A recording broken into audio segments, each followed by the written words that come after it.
وكذلك أوحينا إليك روحا من أمرنا ما كنت تدري ما الكتاب ولا الإيمان ولكن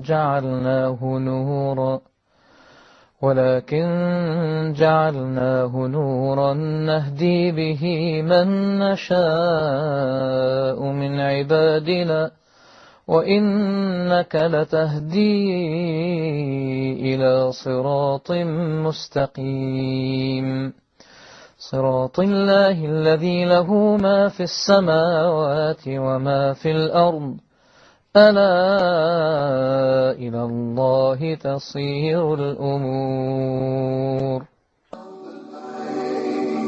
After those long dark nights, now my world is bright. Islam is my sight. Now I found the light. After those long dark nights, now my world is bright. Islam is my sight. Now my world is bright. Islam is my sight. To all our viewers around the world, Assalamu alaikum wa rahmatullahi wa barakatuh, and welcome to this week's edition of The Straight Path. I'm your host, Fuad Muhammad. Well, tonight on The Straight Path, we are privileged to have a very special person with us, one that was born into a Christian family, all the way from Texas, America. He is now one of the biggest da'is, calling everyone actually who he meets to the word, to the truth, to Al-Islam. Who's the special guy?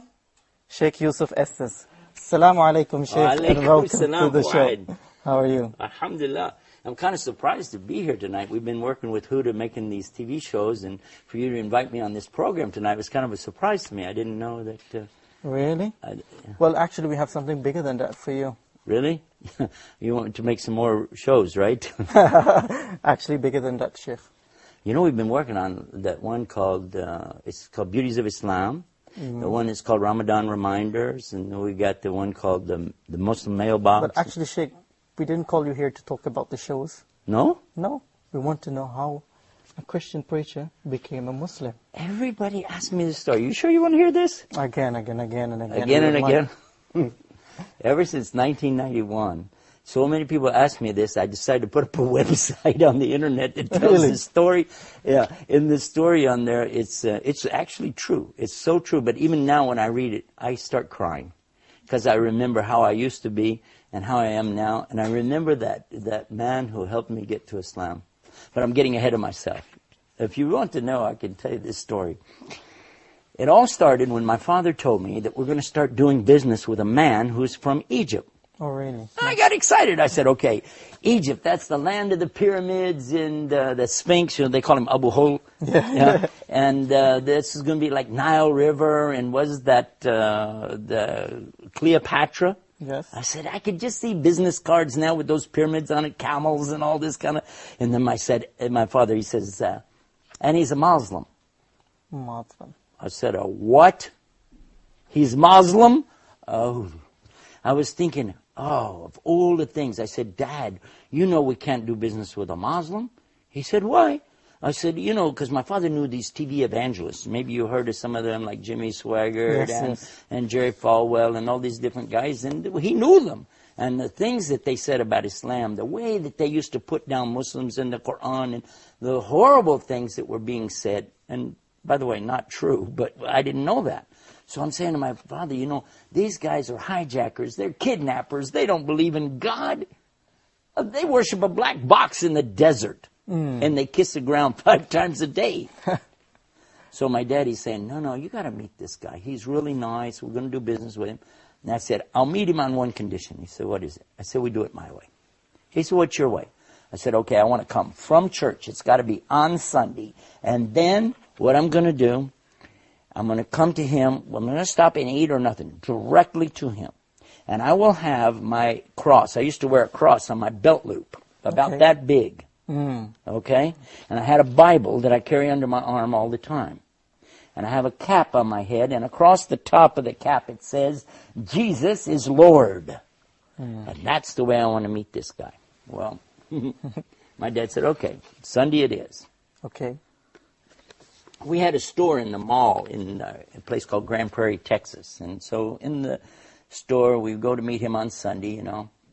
Now, I was ready for this guy, and I imagined, what's this guy going to look like? You know, he's going to be wearing one of those long white robes, and he's going to have a big outer garment thing, what they call a bisht over that, and he's going to have a turban on his head, and he's going to have an eyebrow that goes all the way across from one side to the other, a huge bushy beard that he'll have, and a big sword that he's going to be carrying. I think I was looking for somebody that's a cross between Attila the Hun and the Ayatollah Khomeini. I had no idea. So when my father took me in, I was nervous, you know. Here, I'm going to meet this guy. Oh, he's going to be a Muslim. Oh, boy. You know, but I'm going to hold the faith of Christianity high in front of this guy. We went in the door, you know. And my father said, here he is. I said, where's the guy, you know? And he brought him over, and I said, this? Because he wasn't wearing any clothes like I was thinking. He was wearing normal, everyday clothes, like you're wearing, you know. And he didn't have even a beard. And he didn't have any hair. Actually, he's bald-headed. Oh, really? And I said, this man is... And he had something Egyptians have. Not all people in the world have this thing. But Egyptians have something very special called ibtisam. Ibtisam. Well, you know what is ibtisam? Smiling. Smile. He has a big, beautiful smile. And I couldn't help but be caught by this smile. And when I shook hands with him, I said, this is a nice guy. I don't know why, I just felt like he's a nice guy, you know. Forgot everything about being Muslim. It just kind of went out the door just by meeting him.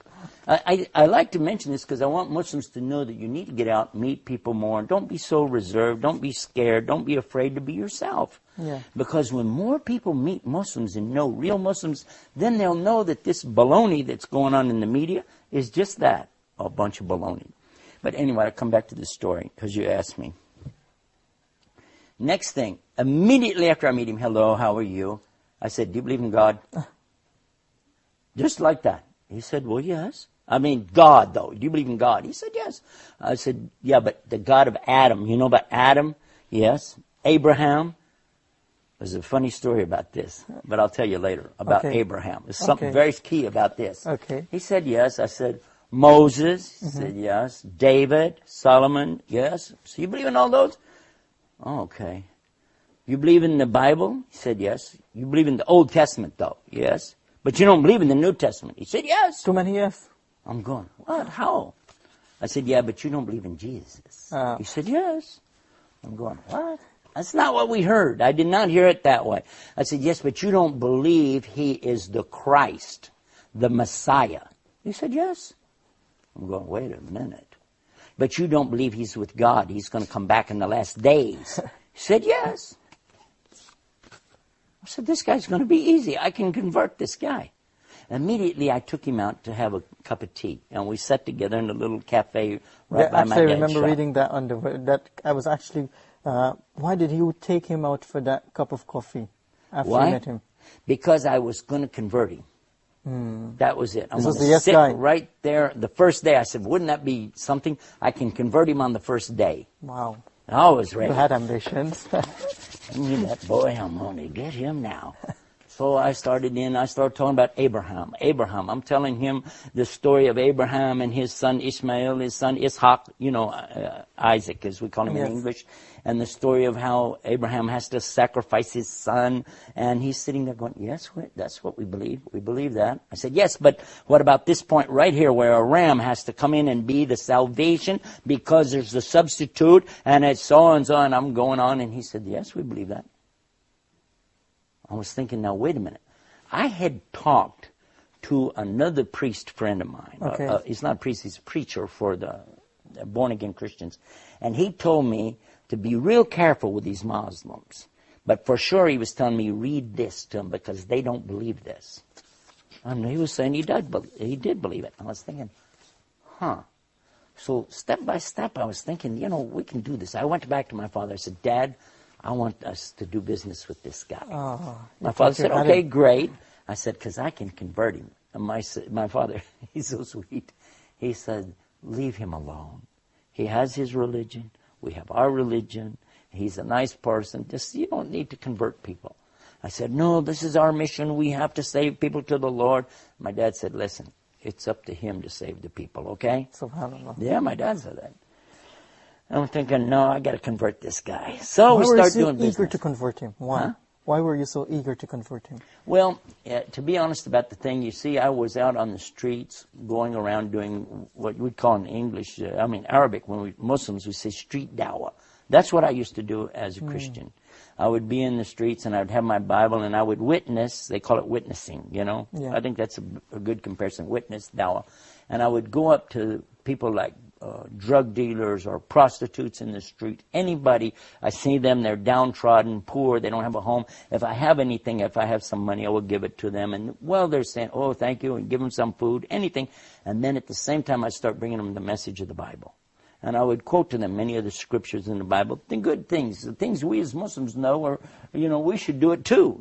There's no doubt about it. These are good teachings, very moral and upright things. And so as I was doing these things, I felt a need to call the people to Jesus. Yes.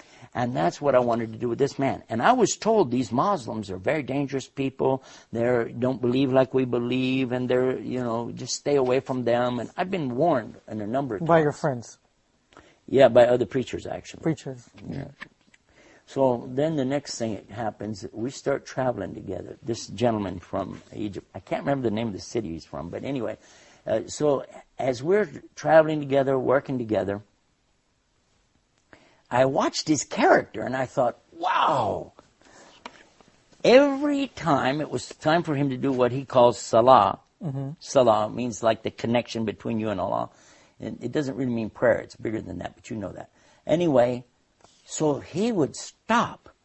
Whatever we're doing, he'd say, excuse me for a few minutes. And I would watch him. And we're doing business. We're trying to do this. Here he goes. Walk over there and you'd see him and bowing and putting his head on the ground. And in a moment he would put his head on the ground, I'd say, look at this. This is so unbelievable.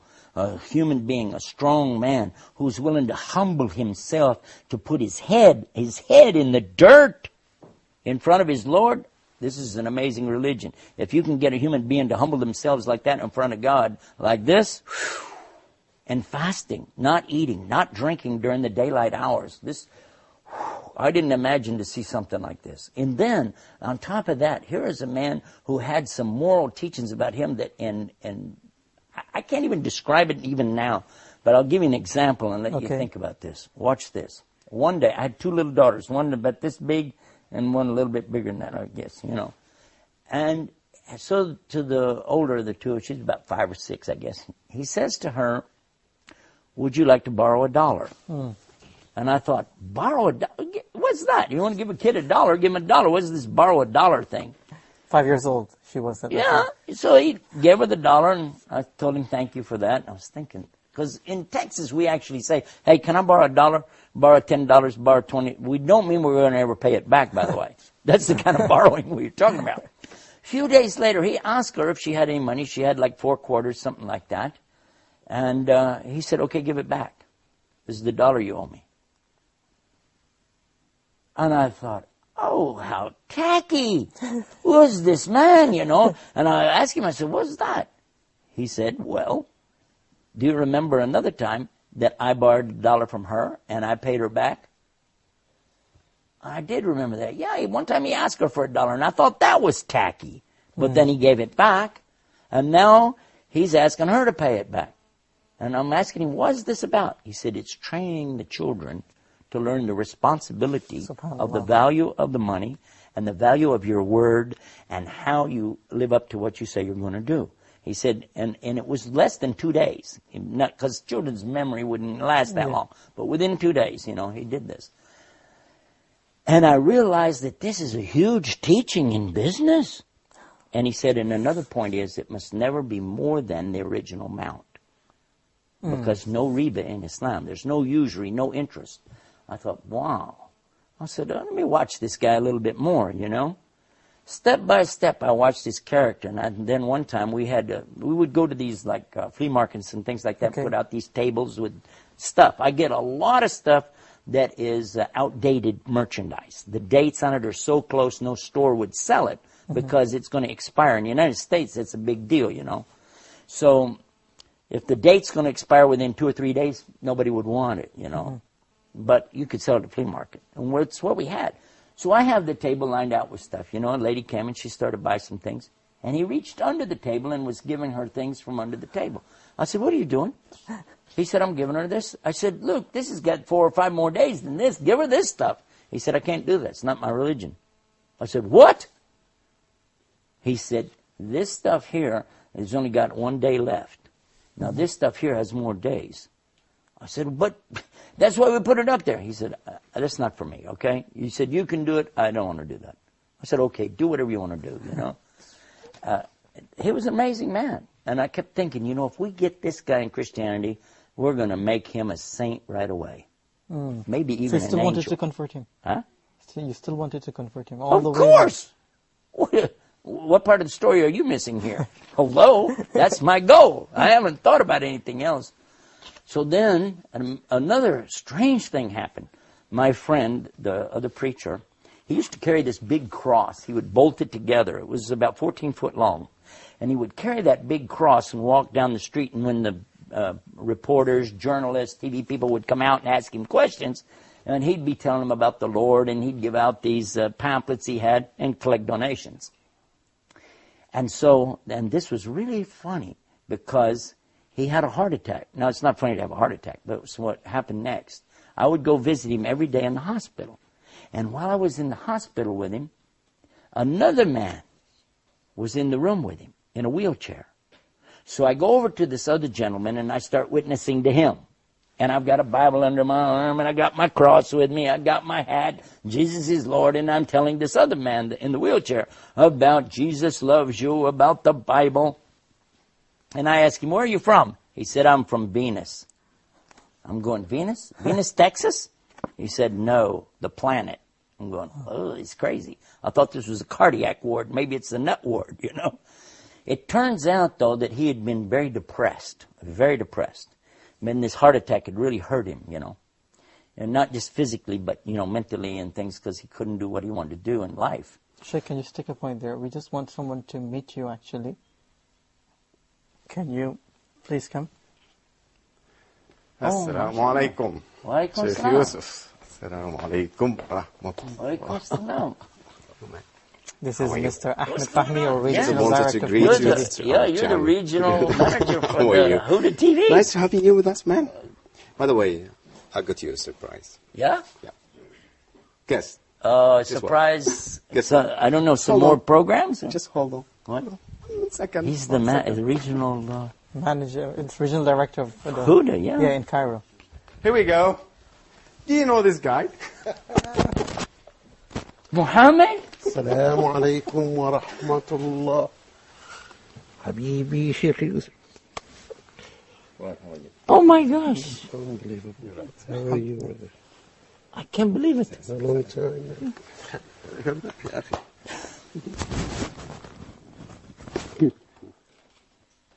How are you, man?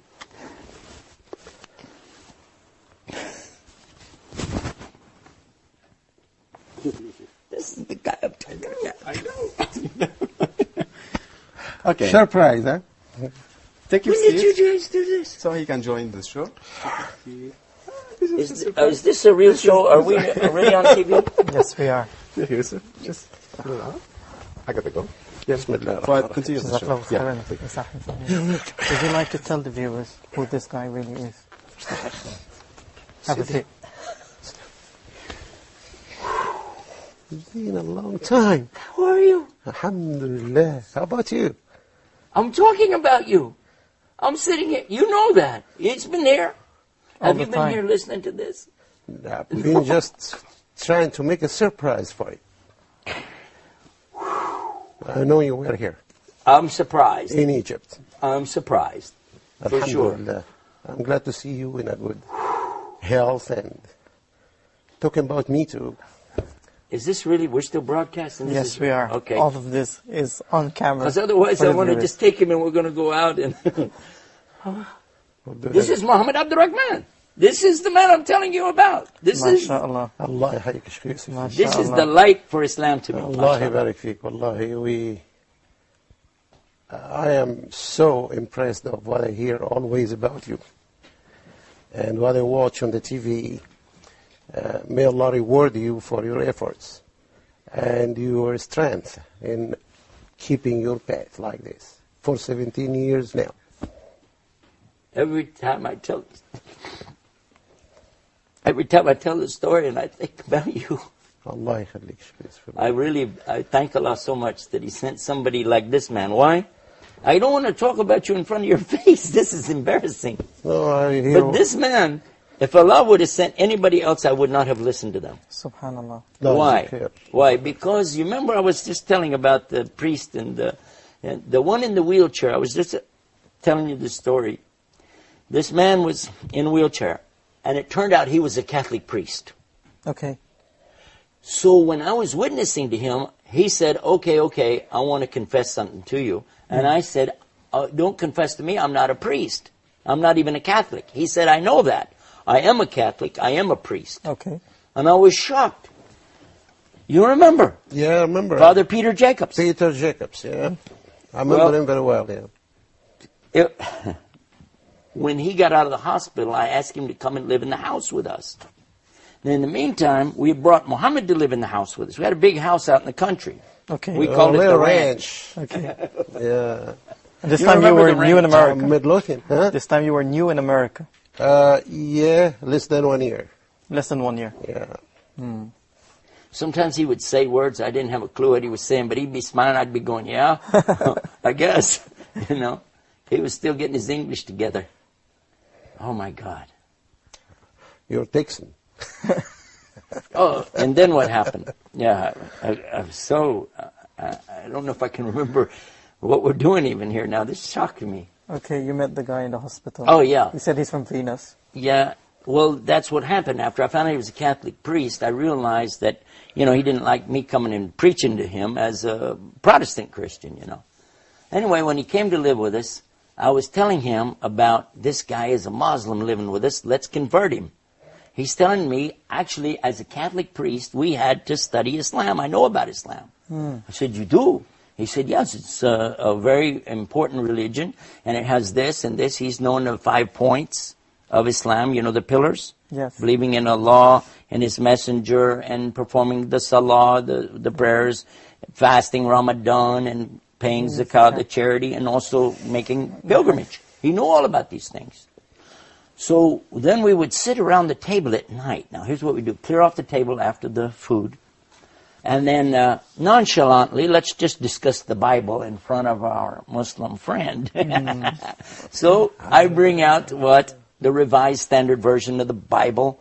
My father brings out the King James Version of the Bible. Different version. My wife had, she had the Jimmy Swaggart's Good News for Modern Man. Sure. And then the Catholic priest has a totally different Bible. Because these books are all 66 books each, okay? But the Catholic version, which is much older, in fact, the Christian Protestant Bible comes from the Catholic Bible. But the Catholic Bible has 73 books. What happened to the other 7 books? Nobody knows. Anyway, here we are. We're talking about which book. No, my book. No. And my book says in it that the Malik James, the King James Version, is having grave defects. It needs to be retranslated. And my father's saying, no, this one, no, that one, so and so. And finally, I'm embarrassed because we're arguing in front of him. I said, okay, but just change the subject. How many versions of that Koran thing do you have? Yeah. Okay. Let's take the answer from him after we take this short break. Stay tuned, viewers, as we speak to Sheikh Yusuf Estes and the person who gave him Shahada, Brother Muhammad Abdul Rahman, after the break. Stay tuned. My world is bright. Islam is my sight. My world is bright. Islam is my sight. Assalamu alaikum wa rahmatullahi wa barakatuh, and welcome back to The Straight Path. We're talking to Sheikh Yusuf Estes and his journey to the straight path, along with the brother who gave him Shahada, Brother Muhammad Abdul Rahman. Alhamdulillah. Welcome again to the show, Sheikh. مرحبا شيخ يوسف. So we were talking about 5 of you on Brother Muhammad. Yeah, I think probably we should let the people know. This is live, yeah? Of course. So you have call-ins, right? Yep. Okay, we should probably let the people know then that we're going to hold up any calls Okay. until after we complete the story. I think it's better. What do you think? Of course. I'm not trying to tell you how to run the show, but it just, you know. So the next thing that happens, you see, after the Bible, Quran thing, because he says the Quran only has one version. And there we are. We're here with all these different versions of Bibles. He's saying Quran is only in Arabic anyway. You can have all the versions you want in translation, and they're not Quran. None of us would ever consider somebody gives you a Islamic ruling from a translation of Yusuf Ali. No way. Would never accept that, right? I agree. But if you look in the Quran and you see something clearly said, this is haram, this is halal, permitted, or something is forbidden, okay, then that's fine. So he's saying there's only one version of Quran, it's in Arabic language. And I felt like, okay, that was a dumb argument. I wish I had never brought that one up. So the next time we're sitting around, okay, let's go this way. I have another idea. Okay. In the meantime, my preacher friend has already told me, I talked to him on the phone, I went to his house, he said, stay away from that Muslim. Stay away from them, and whatever you do, if he brings that book, that Quran book, don't touch it. Don't read it. You had any idea they were planning this? No, at all. Conniving and planning is what we were doing. How to convert this Muslim to Christian. Allah, this is the first time I know that now. You didn't hear that? But you had in any part of meeting Sheikh Yusuf back then, you had any intention to convert him as well? No, it was just a business deal. That's all. Then it turned to be what happened. But originally it was just A business simple deal. business That's deal for you. concerned on my part. Subhanallah. So now the next thing I was thinking about, okay, let's go another route. So we clear the table after another meal on another night. This time, let's talk about God. We believe in God, the real God, the God of Adam and Abraham. And he's going, yeah, just like he'd said before. And then he asked me, how do you explain Trinity? Because I said, God is one. And he said, this is what we believe. He said, and that's it. We don't have anything more than that. But you have a Trinity, so how do you explain it? So I had this idea. I'm going to explain. You remember? Yeah. The apple, tufah. Yeah. The apple has the skin on the outside. Yeah. It has the white meat inside. And inside of that are the seeds. Sure. So these 3 things make one apple. 3 things make one God. Father, Son, Holy Ghost. And then he said, how many seeds are in there? I remember. So next day, I'm back over talking to my preacher friend again. I said, the apple thing didn't work. He said, I told you stay away from these Muslims. They're going to hurt you. You're going to get a demon, son. You're going to get a demon, a shaitan, Yeah. So I said, no, come on, man. Give me another. He said, use the babe, egg. Tell him about, I said, okay, egg. So the next time I'm telling him, the egg, it has the white shell. Inside the shell is the white of the, and then inside of that is the yolk. Yeah. 3 things, 1 egg. Got him here. Got him. No, he said, what if it's a double yolk? You know when it has 2 yellows? Yes. You see an egg do that sometime? He said, does your God become 4? Yeah. Ooh. And what if it's rotten? An egg could be rotten. Then you have Do you want a God that can be rotten? of course not. Yeah. And you're comparing Allah to an egg, for crying out loud. This is an unbelievable thing. And so then it comes the subject of comparing God to a family. Like a man is a husband and a wife and a child. The 3 make one family. It's the family of God. Well, what if you have some more kids or twins? Or what if you get a divorce? You want a God that can get a divorce? No, you don't want that. So we're going through these different stages of how to explain something. Finally, I'm about exasperated. I tried the finger. You know the finger? Yeah. When it's 1 finger, but you go like this. 1, 2, 3 parts makes you compare God to your finger. What's this?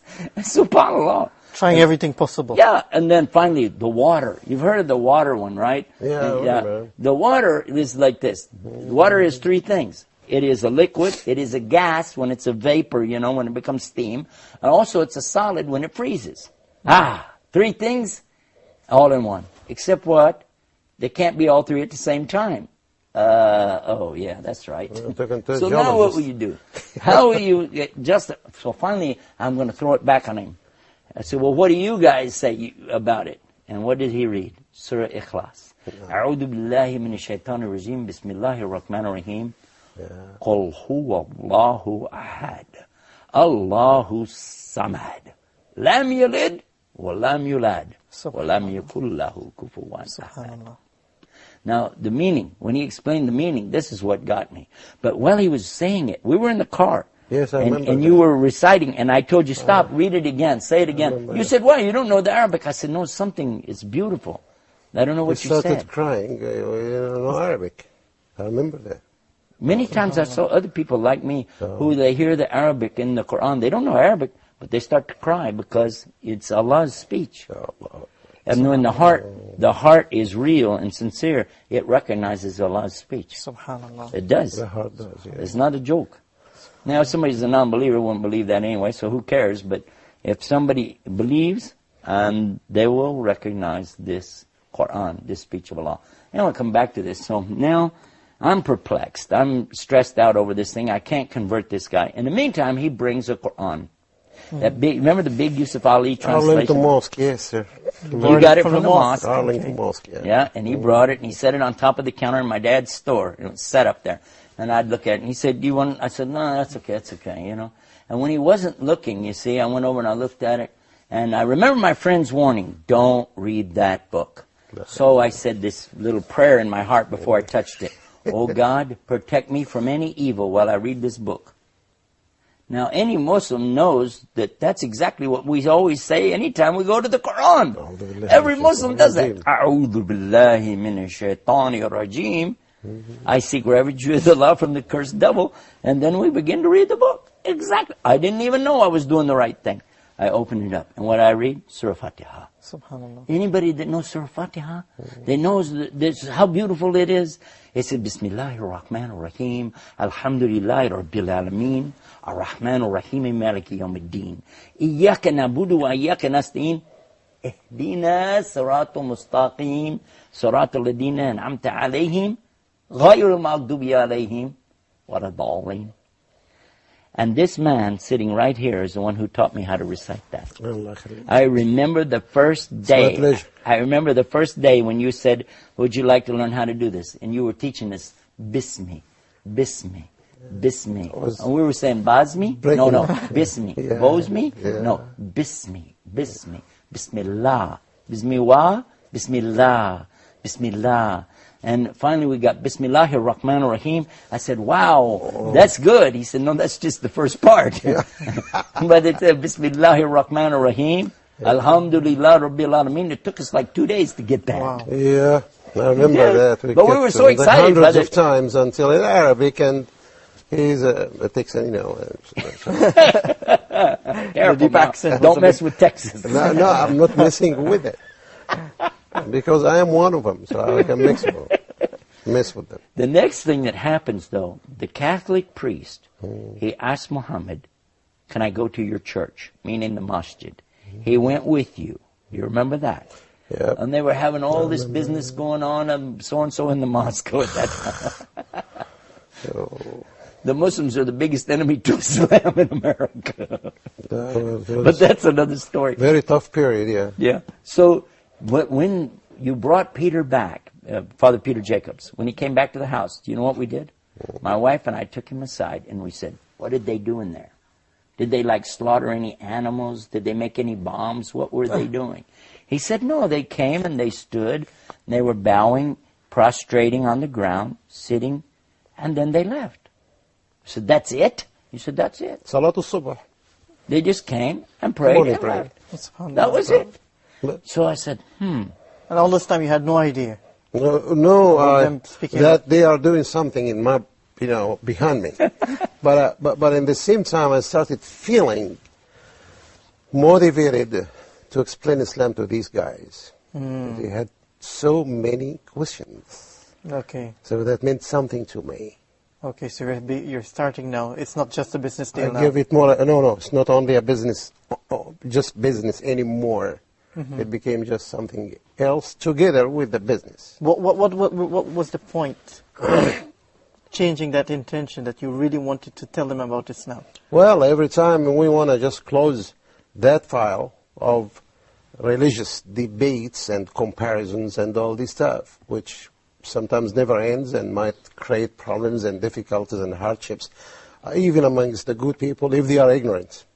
But I notice that these people are not ignorant. They have a lot of knowledge in the area of religions. Mhm. So actually it became a matter of the picture of Islam in their eyes. They're talking so much about it.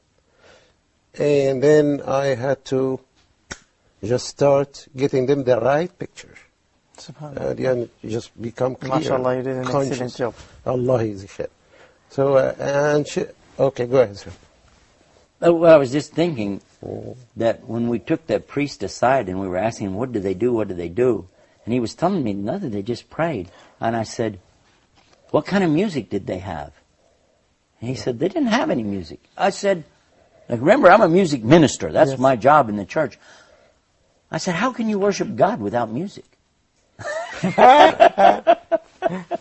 So I didn't know anything about Islam. Really, I didn't. I thought I knew something. I didn't know anything. But then, you know, we started all thinking and asking. As he said, we asked a lot of questions, and we weren't trying to debate anymore. We were just trying to learn. What does Islam say about this? What does it say about a man and a woman's relationships? What does it say about fathers and sons and daughters? Adoption. Once they said that they had an adoption story. So many things. But then the Catholic priest asked you again to go the next week. Right. Yeah. This time they didn't come home until very late at night. And when they came home, here the priest, he got out of the car. You got out. I recognized you right away. But who is this guy with you? Because he was wearing a long white dress. He had a pillbox cap on his head. I said, what did you do? Did you become a Muslim? Yeah, no, and he said, Ashhadu an la ilaha illallah, ashhadu Muhammad Rasulullah. So look at this. A Catholic priest becomes a Muslim. Now here I am telling my wife about this at night. We were just about to go to bed. Yeah. I was all excited. I was, and I'm telling her, look, this Catholic priest became a Muslim. What are you thinking about Allah, the Quran, so and so? She said, I want a divorce. Oh. I said, huh? She said, I want a divorce. I said, why? She said, a Muslim can't be married to a Christian. I want a divorce. I said, wait a minute. Whoa, I didn't say I want to be a Muslim. I will never be a Muslim. No. Don't worry about a divorce. Besides, Muhammad told us a Muslim woman can't be married to a Christian man. Yes. But if I became a Muslim, we could still be married. It's the Muslim woman that can't be married to the Christian man. Mm-hmm. She said, that's exactly what I'm talking about. I want to be a Muslim. I said, what? I wasn't ready for that. And then I said, wait a minute. Hold on, there's good news here. Because I really did like Islam. I didn't know how to tell anybody. I wanted to say, I couldn't. So I said, okay, I too wish to be a Muslim. That's the good news. I'll be a Muslim too. She said, I don't believe you. I said, no, I'm telling the truth. She said, no, you're a liar. I said, I'm not lying, I'm telling the truth. She said, you're either a liar right now, or you were a liar 5 minutes ago when you said you didn't want to be a Muslim. Either way, you're a liar. I was shocked. I said, what am I going to do? So I went downstairs. Actually, she was throwing me out of the house. And I was thinking, how did she throw me out of my father's house? I went down and I woke you up. Oh, she was throwing you out of the house? She was, yeah. Wow. And I went down and got you. That's when we walked around that night. Yes. Walked all of those back roads, all through that. Midlothian. You remember? Yeah, that ranch. Until the sun started coming up. And I'm asking him a million questions. Mm-hmm. And finally he said it like this. He said, it was a beautiful thing he said. It's not between you and me anymore. It's not between you and your father. My father was a minister, by the way. He said, it's not between you and your wife. This is between you and your Lord. You need to go talk to him. And he let me go. And he went off to pray Fajr. And I went off and I put my head on the ground in the same direction I'd seen him do that. And I said, let me do what he did. And with my head on the ground, I said these words, oh God, guide me. And when I lifted up my head, I knew I needed to be a Muslim. I went in the house. I went upstairs. I made a shower. I came down, and in front of this man right here, and that Catholic priest, I made my shahada. I said, Ashhadu an la ilaha illallah, Ashhadu an Muhammad Rasulullah. A few minutes later, my wife comes down with hijab on her, and she did the same thing. Subhanallah. She made her, and a couple months later, my Yeah. dad accepted Islam. Yeah, And before she Grandpa. died, my stepmother accepted Islam. And my children grew up as Muslims. So Allah this khayr. one man right here, wallah, may Allah accept it from Allah him. yakhallik. Allah accept from him. Allah yajzik Okay, This I have a man question is for you, brother. responsible Yes, for brother. all of us. Actually, the Islam. telephone was going crazy, so we Tfaddal, have to tfaddal, take ahlan some wa calls sahlan. now. Ahlan wa We have sahlan. Brother Mahmoud from Egypt. Assalamu alaikum, Brother Mahmoud. Go ahead. وعليكم السلام ورحمة الله وبركاته. وعليكم جزاكم الله السلام. خير. All Sheikh Yusuf, Sheikh Muhammad, جزاكم الله خير. أهلا وسهلا يا I will be quick as possible to let people the chance. I want something that I want your opinion about. I have someone who is Catholic from Memphis, USA. I just had a small story with him. He just asked me once on the internet. He asked me if I'm a Muslim, and I said yes. He asked me a strange question. He asked, when you take over the world, can I still be Christian and pay jizya? And I told him, why do you say that? Because he said, because I know this is the fastest growing religion, and you all going to take over the world. So I kept back with this guy, and I showed him few of your material in your website about Islam being the same message Jesus had, and he finally admitted that Jesus is the prophet and that Allah is one, alhamdulillah. But when I talk to him about Islam, he hesitates and say that he needs more time. And it's over a month now. I don't know what next step to do with him. And so if you may give Okay, got the advice. point, Brother Mahmoud. That was Brother Mahmoud from Egypt. Just before we take his question, when he and his wife took Shahada in front of you, what was that feeling like? I was expecting it. You were? It came gradually in every day sunrise. Subhanallah. Whenever I will pray, will finish the prayer, look at their faces changing, looking at many questions about why do you go towards Mecca, as if a business of a person who wants to get involved, just asking about the details. I'm saying that for the first time in front of you, but that I had my own feelings as well. I didn't know that. My impressions, yes, I'm saying that for the first time. But I noticed for a period of time before you take Shahada, that thing was going to happen. You did? Yes, sir. One time I Increasing caught this daily man basis. in the night. I caught him in the night, and I saw him praying, so I asked him the next day, because I came downstairs for something. So the next day I asked him, I said, I thought you guys only pray 5 times a day. He said, yeah. I said, okay, but you were praying in the middle of the night. Subhanallah. This man, I'm sorry to expose this to the Al-afu, people, barakallahu sorry, feek. but he's doing the Qiyamul Layl. And then later I find that this is how, if you want to see, I'm going to give the advice to our brother who Mahmoud just asked the question, and the answer is, if you really want to see people enter Islam, you sacrifice to Allah by what? Give dawah in the day, but give dua in the night. Get up and cry to Allah. Oh Allah, guide these people. Wallah, guide these people. Allah, you're the only one that guides. Guide them. And wallah, this man, wallah, I love you so much. Okay, we have another telephone call, Sheikh. Brother Fasir from KSA. Assalamu alaikum. Assalamu alaikum, Sheikh Estes. Wa alaikum salam. Sheikh, from the time you have become a Muslim and till now, you have been doing dawah and converting people to Islam. Allah So I want to know, how do you change the radical image of Islam that the Americans have in their mind? Can you please clarify that for me? And I've always watched your lectures in India that you delivered on Peace TV. She's going to try to advertise another TV show on our show. MashaAllah. Whoa! Huda Jazakallah TV, khair, Peace TV. Fasir Okay, from KSA. good news is, by the way, we all love each other and we're all working for the same God. Alhamdulillah. Yeah, so she was asking, how do you see the Muslims in America? Well, I think it's only fair to finish Mahmoud's answer about the Catholic person who's with him. First of all, you said he's been for a month. This man was patient with me for more than 3 months. But look at the reward he gets. He gets the whole entire family and all of us giving dawah. Who knows how many thousands of people entered Islam and all waiting for you on the day of judgment. Barakallahu feek, ya Shaykh. So, alhamdulillah. I think so we be have another patient telephone and, call. Go ahead. Yes. Yes, assalamu alaikum. Wa alaikum salam. Salam. Yes, I'd like to add some points here. Go ahead. I think we just lost that caller. I think so. Subhanallah. Well, you know what a lot of people do ask is, how do you feel after you get to Islam? Yeah. So maybe he was going to ask that question. And one of the things I will tell you is that when you come into Islam, everything is new, it's strange to you, and you're trying to adjust, you're trying to work your way around.